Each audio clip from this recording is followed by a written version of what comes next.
Bonsoir à tous. Alors, notre spectacle il s'appelle Notre Histoire.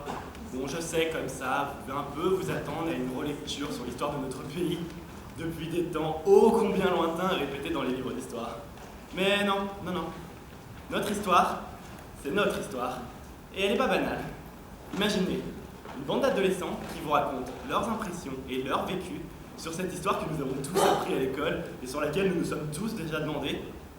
J'aurais fait quoi à leur place? Notre histoire, c'est plus que l'histoire des livres, c'est plus que l'histoire avec un grand H, c'est la nôtre.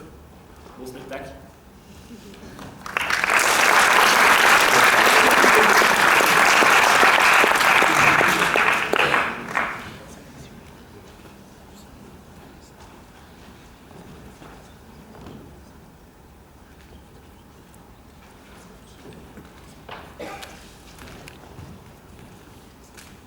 Par décret du président de la République, la mobilisation des armées de terre et de mer est ordonnée, ainsi que la réquisition des animaux et harnais nécessaires au complément de ces armées. Tout Français doit, sous peine d'être puni avec toute la rigueur des lois, obéir aux prescriptions du fascicule de mobilisation. Page coloriée, placée dans son livret.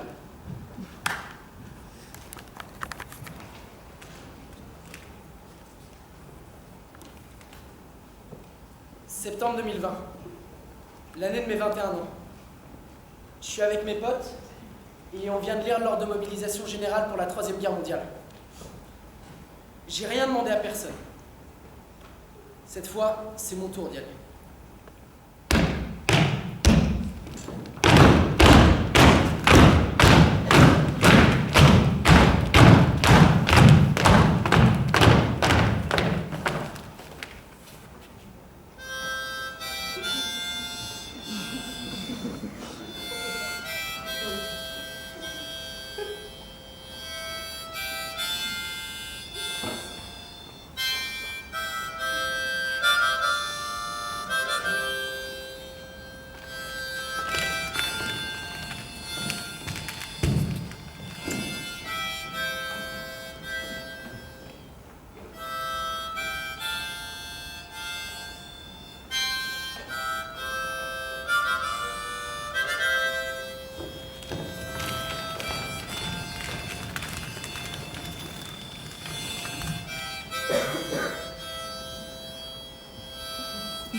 D'assassinat, assez de sang. Écoutez ça.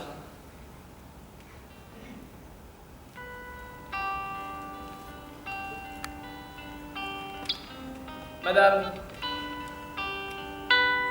j'apprends l'abominable attentat dont votre mari a été victime.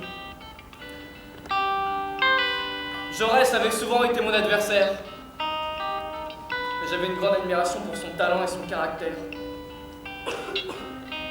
Et à une heure où l'union nationale est plus nécessaire que jamais, je tiens à vous exprimer les sentiments que j'avais pour lui. Je vous prie, madame, de croire dans le deuil qui vous frappe, à ma profonde et respectueuse sympathie. Jaurès! Alors vous voyez, je reste les points carrés, ils ne pouvaient pas se saquer. Mais au moins, ils ont réussi à se rendre mal.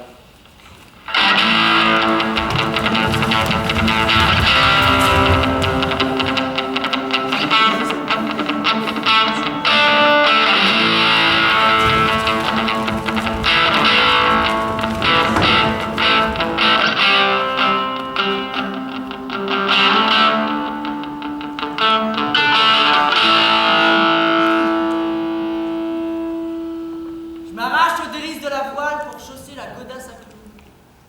Ma spécialité militaire, c'est la défense contre aéronef. Et mon titre, c'est brigadier. On se place en batterie non loin de la ligne Maginot. Et on attend le fil.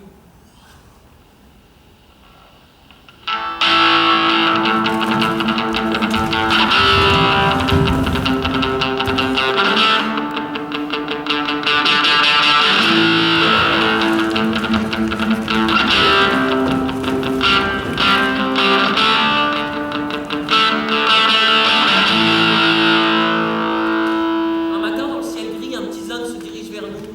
Je chausse mes jumelles. Cet avion n'est pas familier. Je consulte le catalogue des appareils français et alliés. Rien qui lui ressemble. C'est donc un ennemi, me dis-je avec ma logique de chef. Tirez-lui dessus, dis-je à mes hommes. Bon, je l'ai banni comme ça, il y a une formule pour. Au premier coup, il est touché. Le voilà qui flambe. Saute un parachute qui atterrit non loin de nous. Il avance à grands pas en nous traitant de tous les noms. En anglais. What the fuck? C'était un observateur britannique qui venait photographier le coin. Je l'ai calmé en ouvrant une bouteille de vin gris des coteaux de Metz, que je vous recommande. Toute l'équipe a trinqué.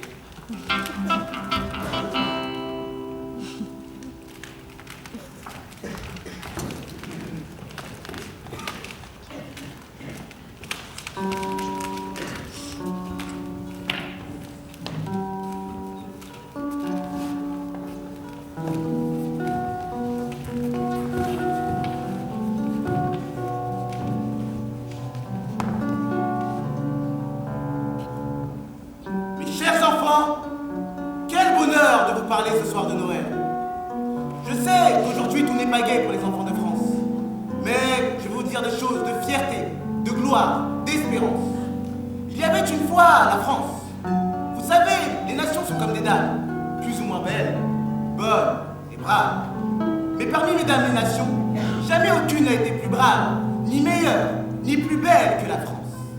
Mais la France a une voisine, jalouse, rusée, brutale, l'Allemagne. L'Allemagne a un beau jour voulu réduire en servitude toutes les nations qui l'entouraient. Au mois d'août 1914, elle est passée à l'attaque. La France a réussi à l'arrêter. D'abord sur la Marne, puis à Verdun. D'autres nations, l'Angleterre, la Russie, sont venues à la rescousse. Alors, l'Allemagne a demandé pardon. Elle a promis en pleurant qu'elle ne le ferait plus jamais. Les nations victorieuses se sont séparées pour chacune aller à ses affaires. C'est ce qu'attendait l'Allemagne. Profitant de cette naïveté, elle s'est organisée pour de nouvelles invasions. Elle s'est ruée sur la France. Et cette fois, elle a gagné. Si notre armée fut battue, c'est parce qu'elle manquait d'avions, de chars. Mais maintenant, en Russie, en Angleterre, en Amérique, on fabrique une immense quantité d'avions et de chars. Et vous verrez toute cette mécanique écraser les Allemands. Mes chers enfants, je vais vous faire une promesse. Une promesse de Noël. Vous recevrez bientôt une visite. La visite de la victoire et vous verrez comme elle est belle. Ah, comme elle est belle cette victoire. J'aimerais bien qu'on parle un peu de paix, moi. Il y a des poèmes super sur la paix à la médiathèque. Je me souviens d'un. C'est le poème d'un soldat pendant la Grande Guerre. Soldat français.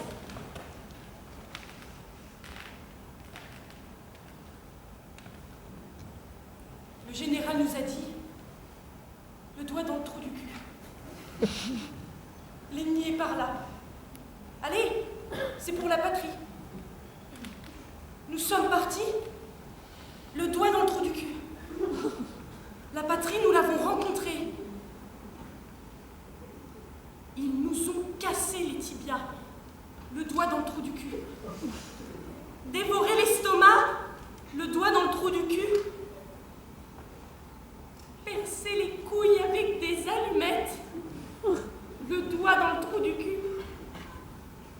Et puis, tout doucement, nous sommes crevés. Priez pour nous, le doigt dans le trou du cul. Ça serait bien qu'on soit un peu vulgaire, non?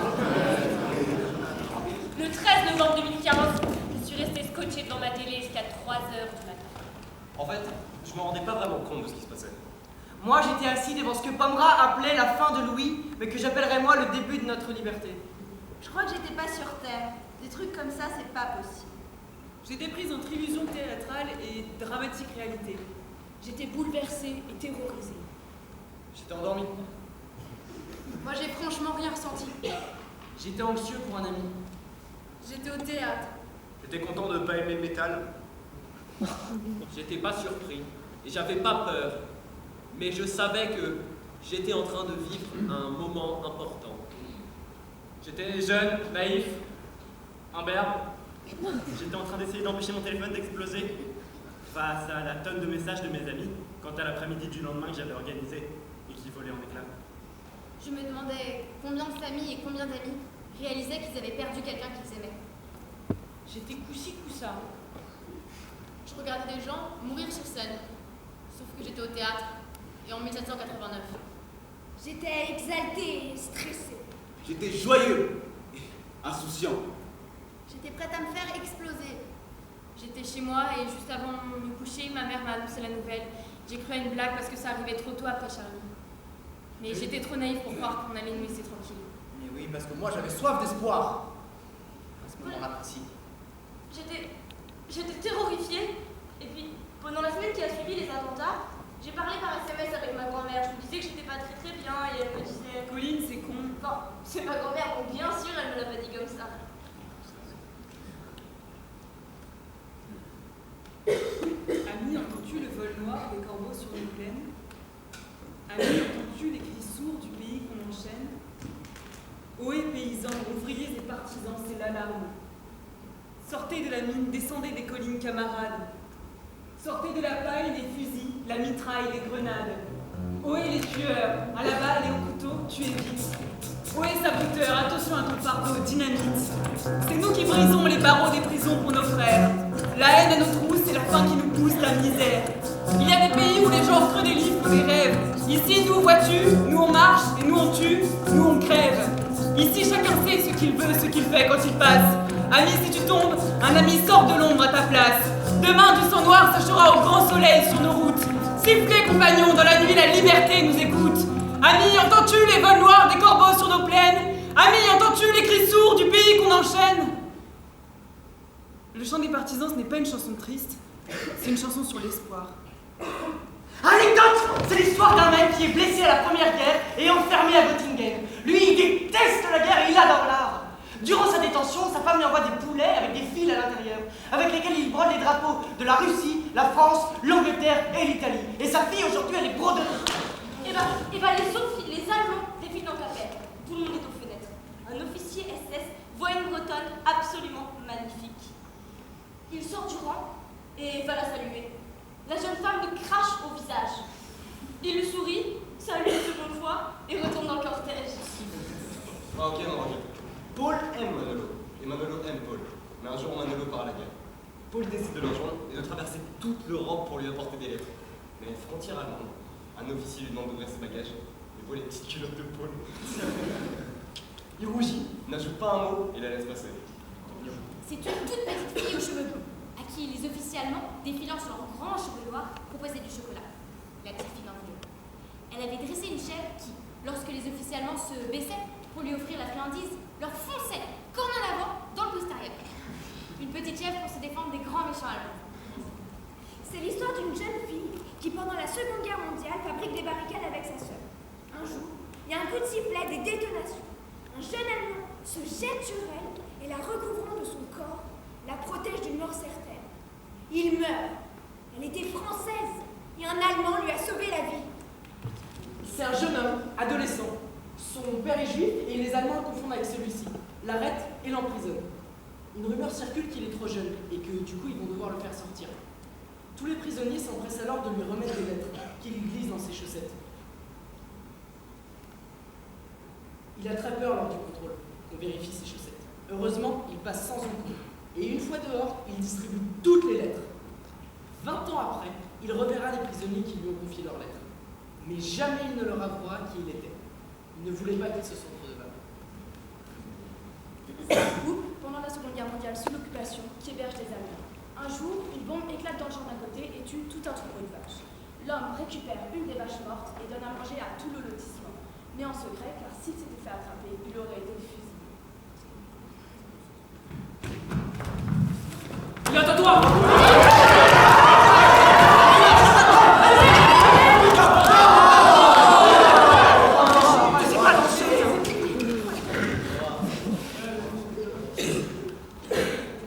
Ce manuel d'histoire, il a une histoire compliquée. J'avais oublié de le rendre, alors j'ai été obligée de le repayer. Ensuite, je l'ai retrouvé et c'est comme ça que je l'ai gardé. Et dedans se trouve le témoignage d'un soldat français durant la guerre d'Algérie.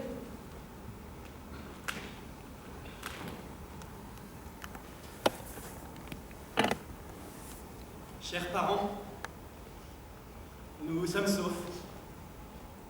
Cette nuit, nous avons traversé la frontière à Dochamon.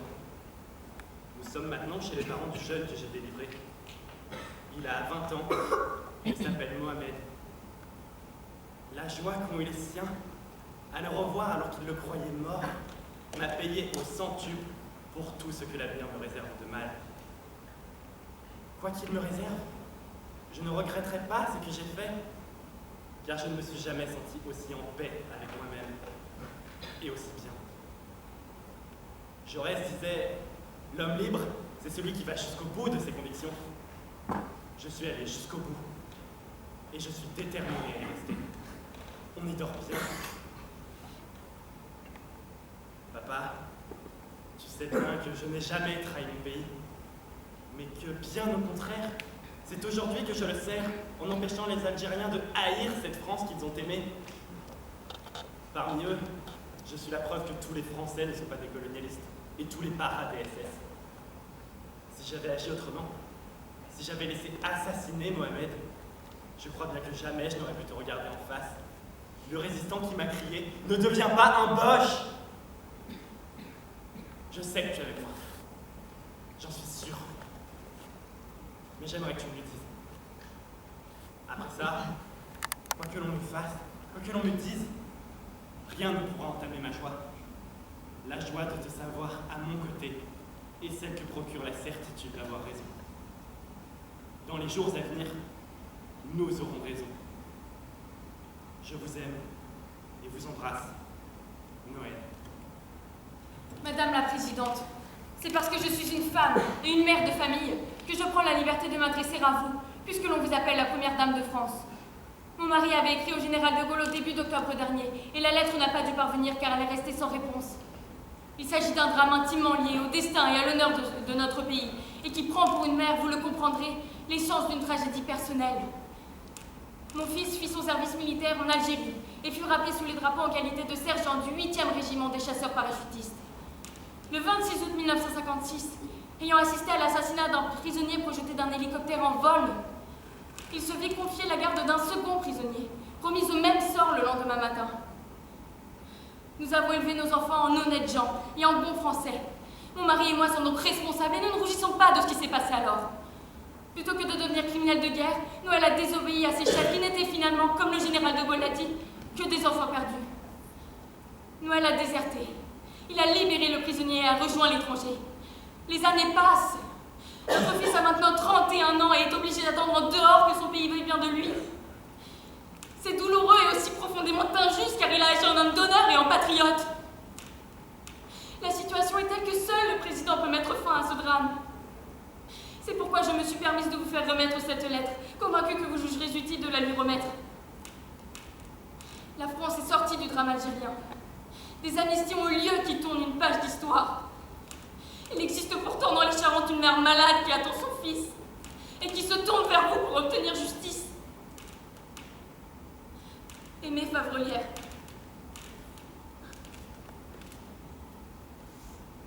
Je sais que des gens de ma famille ont fait cette guerre. Un grand oncle. C'est un sujet qu'on ne préfère pas trop aborder dans les familles. Et qu'on ne traite que depuis peu dans les manuels d'histoire. Ce témoignage, je ne sais pas pourquoi je m'en souviens, mais je m'en souviens. Non, non, non, non! Les gars! C'est hyper violent notre truc là! L'histoire de France, c'est pas que les guerres, les conflits et les massacres. Il y a aussi plein de bons moments. Voilà, c'est ça. On a aussi des périodes de fêtes, d'amusement, où les gens essaient un peu de se massacrer les uns les autres pour prendre du bon temps. Tenez, prenez les années folles, dans l'entre-deux-guerres. Ça, c'était vraiment une chaude période, non?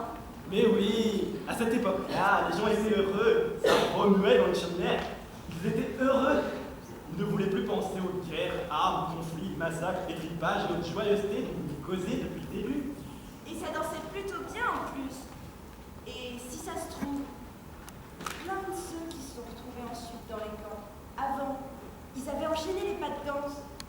Alors, même si ce qui leur est arrivé par la suite, c'est plus que marquant, je pense que c'est bien qu'on parle aussi des bons moments qu'ils ont pu avoir. Ils ne se réduisent pas juste à une période tragique. Et notre histoire, c'est pareil. Franchement, un peu de détente et de bonheur. Ça ferait du bien, non? Ouais. Allez, musique!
C'est un garçon qui, durant toute son enfance, entend le même message à la radio, à la télévision, un message de lutte contre le racisme et les religions.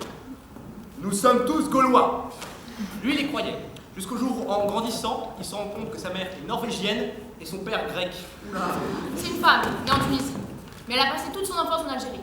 Suite à la guerre, elle doit partir et arrive en France. Pays qu'elle ne connaît pas, mais qui est pourtant le sien.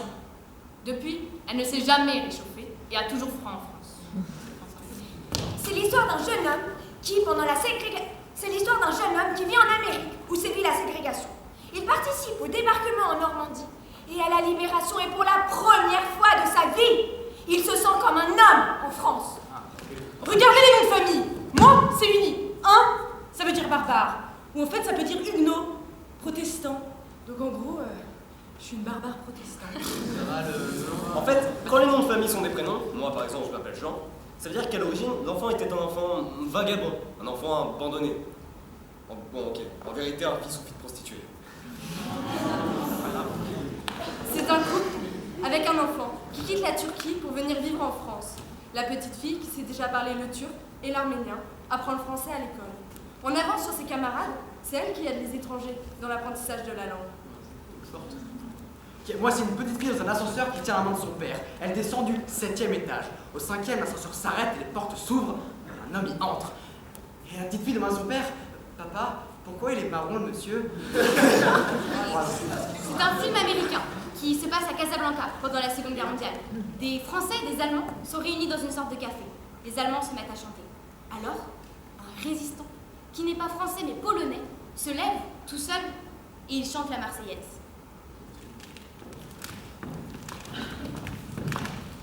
Allons enfants de la patrie, le jour de gloire est arrivé. J'ai jamais aimé cet hymne. Mais lors de la manifestation de Charlie Hebdo, pour la première fois de ma vie, j'ai eu envie de le chanter. De la tyrannie, l'étendard sanglant élevé. J'en étais surpris moi-même. Dans le film, peu à peu, tous les Français se mettent à chanter. Et leurs voix finissent par couvrir celles des Allemands.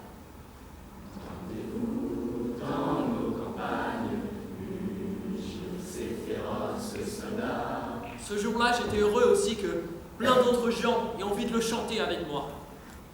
Qui viennent jusque dans nos bras, égorger nos fils et nos compagnes. On voit un gros plan sur le visage d'une femme. Dans le film, elle est alcoolique, elle n'est rien, juste un personnage secondaire. Mais là, elle est émouvante. Elle pleure et chante à plein poumon, tellement elle est émue. Aux armes, citoyens, formez vos bataillons, marchons, marchons.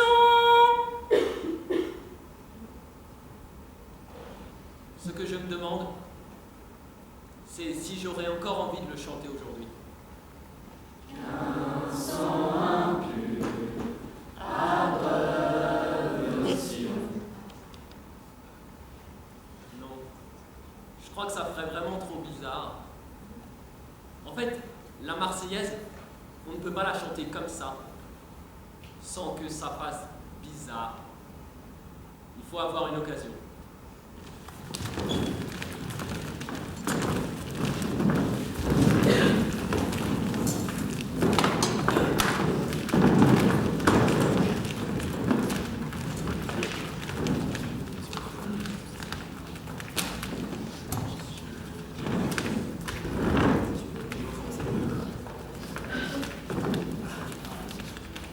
Messieurs, la séance est ouverte.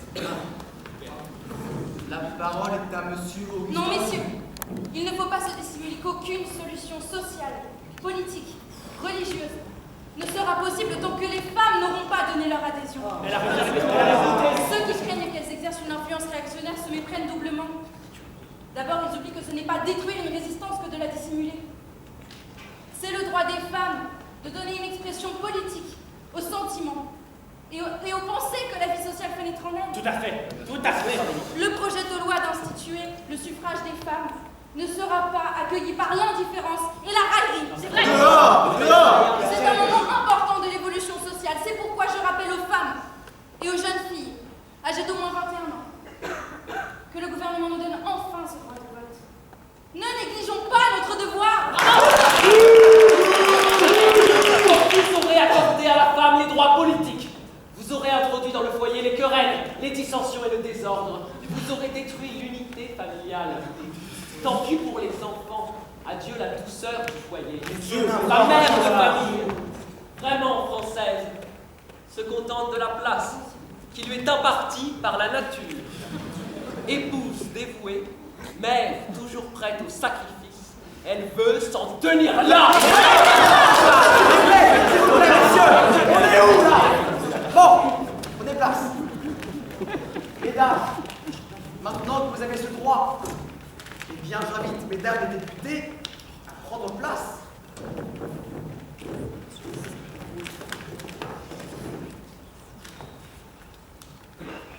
La parole est à madame la ministre de la Santé. Je voudrais tout d'abord vous faire partager une conviction de femme. Je m'excuse de le faire devant cette assemblée presque exclusivement composée d'hommes. Aucune femme ne recourt de gaieté de cœur à l'avortement. Il suffit d'écouter les femmes. C'est toujours un drame. Cela restera toujours un drame.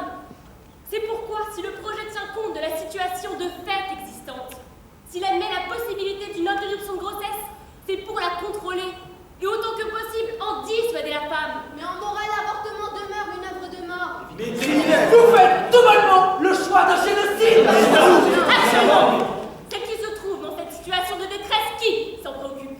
La loi les rejette, non seulement dans l'opprobre, la honte et la solitude, mais aussi dans l'anonymat et l'angoisse des poursuites. Parmi ceux qui combattent aujourd'hui l'éventuelle modification de la loi répressive, combien sont-ils ceux qui se sont préoccupés d'aider ces femmes dans leur détresse? Combien sont-ils ceux qui, au-delà de ceux qui jugent comme une faute, ont su manifester aux jeunes mères célibataires l'appui moral et le soutien dont elles avaient si grand besoin? Mais vous instaurez un nouveau droit, un droit à l'euthanasie légale. Mais nous ne pouvons plus fermer les yeux sur les 300 000 avortements qui chaque année mutilent les femmes de ce pays, qui bafouent la loi et qui humilient ou traumatisent celles qui ont recours. L'histoire nous montre que les grands débats qui en un moment divisé les Français apparaissent avec le recul du temps comme une étape nécessaire à la formation d'un nouveau consensus social qui s'inscrit dans la tradition de mesure et de tolérance de notre pays. Je ne suis pas de celles qui redoutent l'avenir. Cela ne s'appelle plus du désordre, madame la ministre. Ce n'est même plus de l'injustice. C'est de la barbarie, couverte et organisée par la loi. Comme cela le fut, hélas, il y a 30 ans, par les nazis en Allemagne. Mais Vous êtes allé jusqu'à déclarer tout bonnement qu'un embryon humain était un agresseur, madame. Alors vous accepterez de les voir jetés au four crématoire comme cela se fait ailleurs. Les jeunes générations nous surprennent parfois en ce qu'elles diffèrent de nous. Nous les avons nous-mêmes élevées de façon différente de celle dont nous l'avons été. Mais cette jeunesse est courageuse et capable d'enthousiasme et de sacrifice comme les autres. Sachons lui faire confiance pour conserver à la vie sa valeur suprême.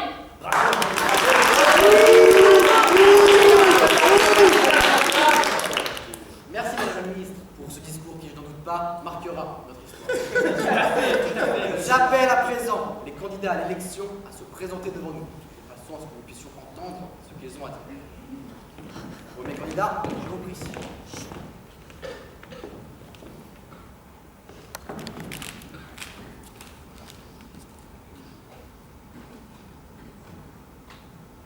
Je veux être un président qui d'abord respecte les Français, qui les considère.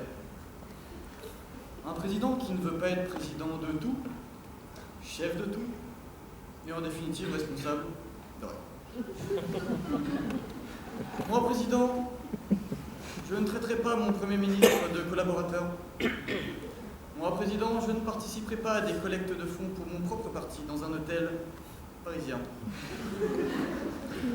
Moi, président, je ferai en sorte que mon comportement en chaque instant soit exemplaire. Moi, président, j'organiserai un gouvernement qui sera paritaire. Autant de femmes que d'hommes. Moi, président, j'engagerai de grands débats. Moi, président, j'essayerai d'avoir de la hauteur de vue pour fixer les grandes impulsions, mais en même temps, je ne m'occuperai pas de tout. Et j'aurai toujours le souci de la proximité avec les Français.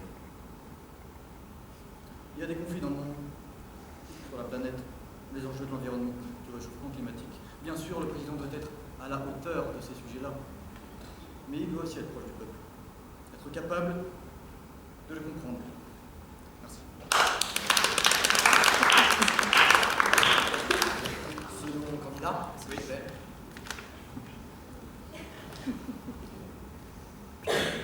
si je suis président, ça me fera plaisir. Mais je ne serai pas dupe. Je sais que si on me confie cette lourde tâche, ce n'est pas uniquement parce que je suis jovial, espiègle et exceptionnel. C'est parce que l'heure est grave, mesdames et messieurs. En effet, mon prédécesseur a laissé le pays dans un état pitoyable. Une croissance en berne, un taux de chômage inégalé et une ambiance toute pourrite. C'est vrai! Je ne vous félicite pas. Moi, président, je ne serai pas le président d'un soir, j'irai jusqu'au bout de ma mission. Moi, président, je proposerai des solutions concrètes pour améliorer le quotidien. Moi, président, je serai le président de tous. Moi, président, je changerai la Constitution.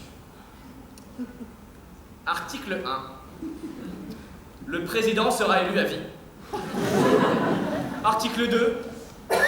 Personne ne peut modifier l'article 1. Et si jamais le président venait à mourir ou à décéder, si jamais il y a des jaloux, il sera immédiatement remplacé par un membre de sa famille. Merci.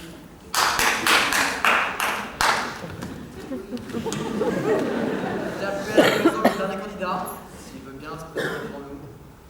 Je ne sais pas trop qui c'est.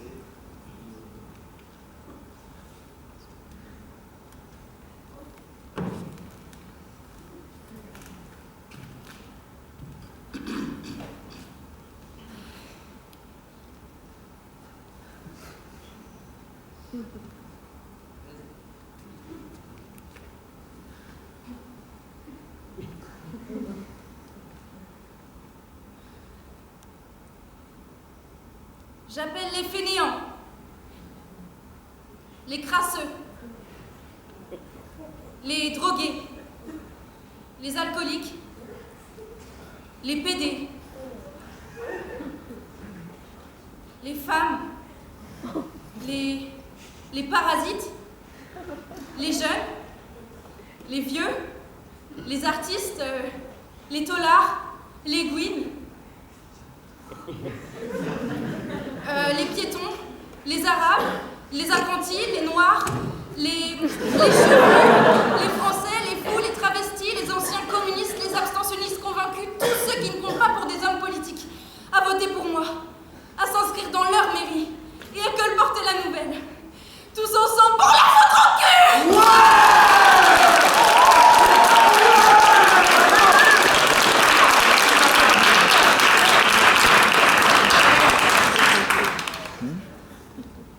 Le président a remarqué que la politique, extrêmement utile pour assurer l'élection du président, devenait tout à fait inutile une fois cette élection assurée. Il a donc, en sa sagesse, décidé de ne pas contrarier cette évolution annuelle. 1. La politique est supprimée. 2. Messieurs Hollande, Sarkozy et Madame Le Pen se verront offrir une place de figure de cire au musée Grévin. Il n'a pas échappé au président que la France est dotée de forces de frappe. Tout autre arme apparaît aussitôt caduque, dérisoire et dévore budget. Le président a donc mis au point ce programme en 2 phases. 1. Il appartient au président et à lui seul de décider de l'utilisation de l'arme suprême et de qui la recevra dans l'œil. 2. Le président, n'ayant besoin de personne d'autre, l'armée française est supprimée. Tous les militaires à tous les grades de la hiérarchie sont appelés à faire valoir leur droit au chômage à partir de ce jour.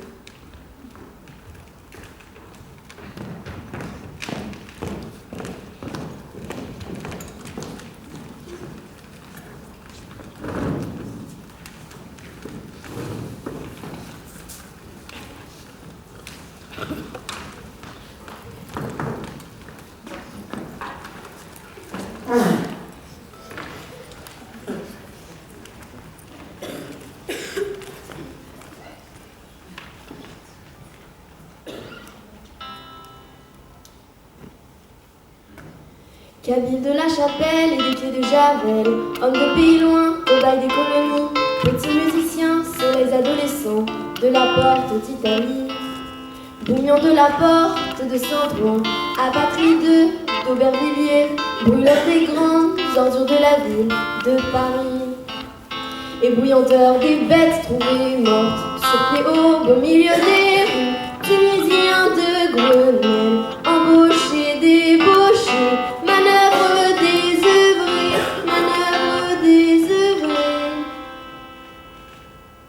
Cordonnier de Cordoue, soutier de Barcelone, pêcheur des Baléares ou du Cap Finistère, rescapé de Franco, de France et de Navarre pour avoir défendu en souvenir de la vôtre la liberté des autres. Esclave noir de Fréjus, tiraillé et parqué au bord d'une petite mer où peu vous baignez. Esclave noir de Fréjus, qui évoquait chaque soir dans les locaux disciplinaires, avec une boîte à cigares et quelques mots de fil de fer, tous les échos de vos villages, tous les oiseaux de vos forêts, et ne venait dans la capitale que pour fêter au pas cadencé la prise de la Bastille le 14 juillet. Enfant du Sénégal, dépatrié, expatrié et naturalisé. Enfants indochinois, jongleurs, aux innocents couteaux qui vendiez autrefois aux terrasses des cafés de jolis dragons d'or faits de papier plié. Enfants trop tôt grandis et si vite en allés, qui dormaient aujourd'hui de retour au pays, le visage dans la terre et des bombes incendiaires là pour vos rizières.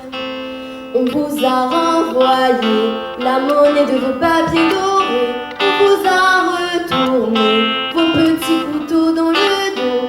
On vous a retourné vos petits couteaux dans le dos. Étranges étrangers, vous êtes de la ville, vous êtes de celle, même si mal en vivez, même si vous en mourrez.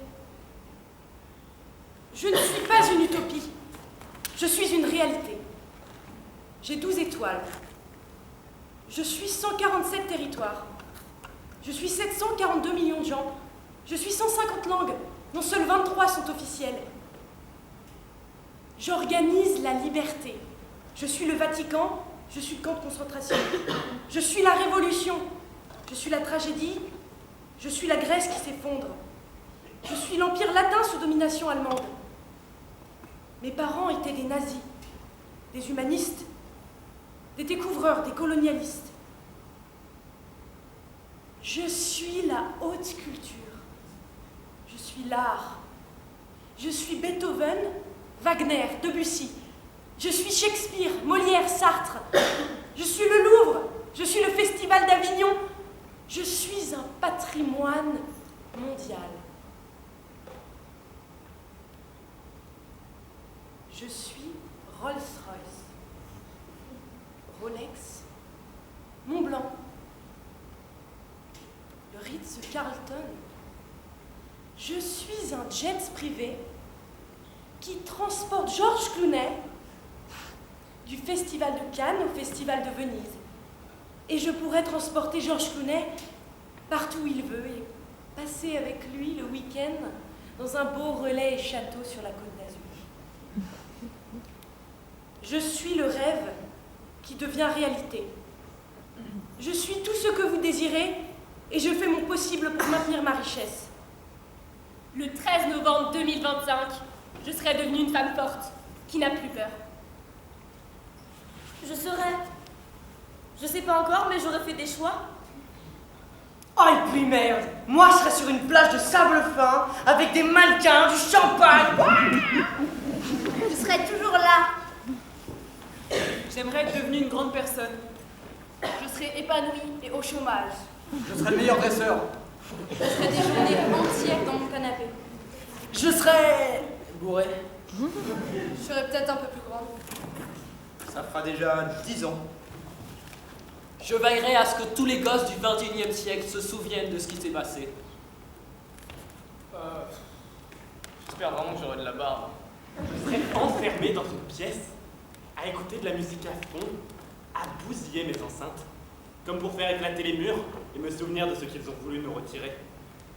J'espère qu'on aura fait des progrès et qu'on vivra dans un monde un petit peu meilleur que celui de maintenant. Je serais super heureuse. J'aimerais bien être à Londres. Et en Europe. Je serai épanouie dans la vie. Enfin, j'espère. Je serai un grand avocat et j'aurai de grands rêves. Je me serais faite exploser. Je serais devenue vétérinaire ou chercheuse en biologie pour sauver des vies, qu'elles soient humaines ou animales. Celles que des connards ont voulu détruire. J'aurai faim de gloire. Dans 10 ans, on aura tout oublié en vérité.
Monsieur Boucret, les Mariottes voulaient bien venir nous rejoindre. Allez, montez nous rejoindre.